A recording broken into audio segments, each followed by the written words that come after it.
১৯৪৩ সাল দক্ষিণ পূর্ব এশিয়ায় তখন স্বাধীনতার নতুন স্বপ্ন দেখাচ্ছেন সুভাষচন্দ্র বোস।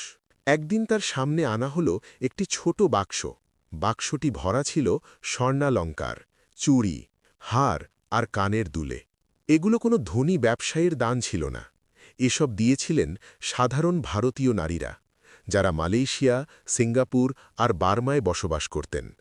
শেষে এক বৃদ্ধা মহিলা সামনে এগিয়ে এসে বললেন, নেতাজি, এই গলার হারটাই আমার শেষ সম্বল।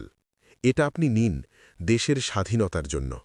মুহূর্তের জন্য নীরব হয়ে গিয়েছিলেন সুভাষচন্দ্র বোস। তিনি সেই হারটি হাতে নিয়ে বলেছিলেন, এটা শুধু গহনা নয়, এটা ভারতের স্বাধীনতার শক্তি। এই দান দিয়েই পরে শক্তিশালী হয়ে উঠেছিল আজাদ হিন্দ ফৌজ।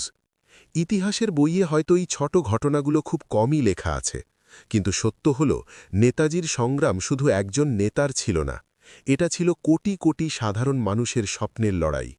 জয় হিন্দ।